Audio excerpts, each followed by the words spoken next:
আজ থেকে ঠিক 1 মাস 12 দিন পর পরীক্ষা।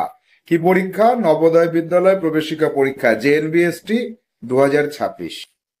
তো এই 1 মাস 12 দিন কেমন পড়বে, কতটা পড়বে, তার একটা হিসাব নিকাশ থাকার প্রয়োজনীয়তা আছে। সিলেবাস তোমার পক্ষে অনেক বড়, যথেষ্ট কঠিন বলেই মনে হচ্ছে।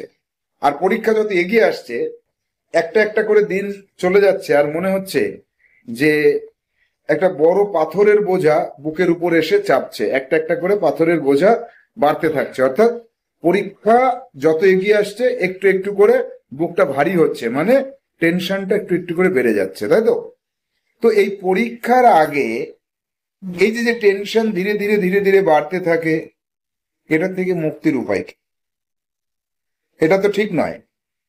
তোমার যত টেনশন ফ্রি মন থাকবে, তত তোমার পরীক্ষা ভালো হবে।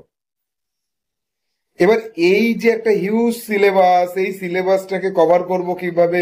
অঙ্ক আমি একটা চ্যাপ্টারে করছি, তো আর একটা চ্যাপ্টারে গেলে প্রথমটা ভুলে যাচ্ছি, আবার যখন আর একটা চ্যাপ্টারে যাচ্ছি তো দ্বিতীয়টাও ভুলে যাচ্ছি।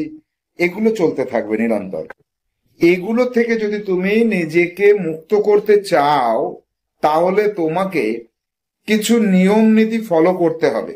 শুধু প্রচুর পড়লাম, প্রচুর অনুশীলন করলাম, তাহলেই পরীক্ষার হলে গিয়ে আমি কোশ্চেন কমন পাবো এবং 100% সঠিক করে চলে আসবো, এরকম ব্যাপারটা নয়। এখানে এখানে সবচেয়ে বড় যে প্রবলেম, সেটা হচ্ছে তোমার বয়স। সর্বভারতীয় স্তরের পরীক্ষা, অথচ বয়স কত?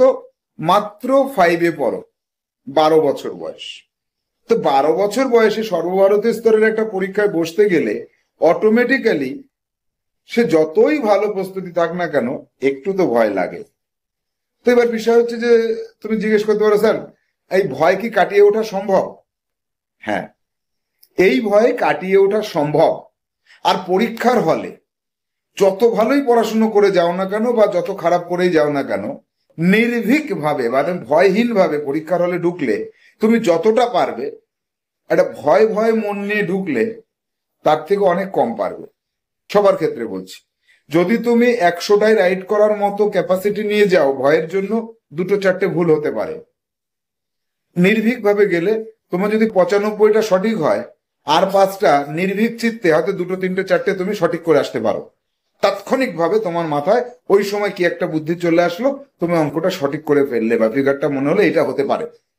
অর্থাৎ ভয়হীন হৃদয়ে তোমাকে পরীক্ষার হলে যেতে হবে, তাহলে তুমি যা সাকসেস পাওয়ার কথা তার থেকে বেশি ভালো করতেও পারো। এবার এই মুহূর্তে বলা হচ্ছে যে প্রচুর পড়াশুনো করা যাবে না, সাজেস্টিভ পড়াশুনো, যে লাস্ট টাইম সাজেশন বইটা শাহ পাবলিকেশন থেকে যেটা প্রকাশিত হয়েছে, সেটার অঙ্কগুলোকে ধরে ধরে করো। তার বাংলার 20টা টাইপ যে বাংলা প্রশ্ন, তার বাইরে আর হয় না, সেটাকে ধরে ধরে করো। এইটা করলেই কি পরীক্ষায় সাকসেস আসবে? হ্যাঁ, এইটা করলে তুমি পরীক্ষার সব অঙ্ক বা সব ফিগার বা সব বাংলা তুমি কমন পাবে, এটা আমি বলতে পারি। কিন্তু পরীক্ষায় সব কমন পাওয়ার পরেও তো ভুল হয়।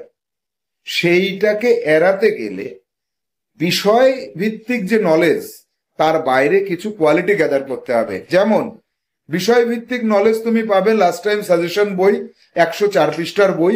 এই বইটা এই যে পরীক্ষার ঠিক 1 মাস 12 দিন আগে থেকে বা 1 মাস আগে থেকে তুমি যদি ফলো করো, তোমার সাকসেস রেট অনেক বেড়ে যাবে। এর সঙ্গে শুরু করতে হবে কি, এর সঙ্গে তোমার দরকার পড়বে যে এই 100% তোমার কমন যে বইটা দিচ্ছে, সেখান থেকে তোমাকে পরীক্ষার হলের যে 2 ঘন্টা সময়, টাইম মেনটেনেন্সের উপরে নলেজ গ্যাদার করতে হবে। সেটা কিভাবে করবে? আমাদের যে 200টা মক টেস্ট হচ্ছে, এই 200টা মক টেস্ট তুমি যদি প্রত্যেকদিন 5টা করেও পরীক্ষা দাও, তাহলেও কিন্তু আজ থেকে পরীক্ষার দিন পর্যন্ত তোমার 200টা কমপ্লিট হয়ে যায়। আমি ধরে নিলাম 200টার দরকার নেই, তুমি 150টা বা 100টা পরীক্ষা দাও। প্রতিদিন 3টে 4টে 5টা করে যে পরীক্ষা দেবে, সেই পরীক্ষাগুলো দেবার পর তোমাকে কি করতে হবে? যেগুলো ভুল গেছে, সেই ভুল যাওয়া প্রশ্নগুলো নিয়ে কিছু টেকনিক অবলম্বন করতে হবে। সেই টেকনিক অবলম্বন করলে তোমার পরের দিনের পরীক্ষায় দেখা যাবে তুমি আগের দিনের থেকে খানিকটা নির্ভীক ভাবে পরীক্ষা দিতে পারছো, এবং তোমার আস্তে আস্তে ধীরে ধীরে উন্নতি হচ্ছে। তো এই টিপস গুলো পাওয়ার জন্য কুইকেল চ্যানেলটিকে ফলো করে রাখো, সাবস্ক্রাইব করে বেল আইকনে ক্লিক করে রাখো। আর আমাদের মক টেস্টের যে কোশ্চেন পেপার, এটা সংগ্রহ করলে প্রতিনিয়ত তুমি এই টিপস গুলো পেতে থাকবে। আমাদের গ্রুপে সংযুক্ত করে নেওয়া হবে তোমাকে। এই মক টেস্টের কোশ্চেন পেপার এবং সাজেশন বই সংগ্রহ করার জন্য 9932224569 এই নম্বরে যোগাযোগ করো। স্ক্রিনে নম্বরটি দেওয়া আছে। তোমার সাকসেস আসবেই আসবে। পরীক্ষার ঠিক আগের মুহূর্তে অল্প পড়াশুনো করে সাকসেস পেয়ে যাও এবং নবোদয় স্কুলে যাও, এই শুভকামনায় শেষ করছি।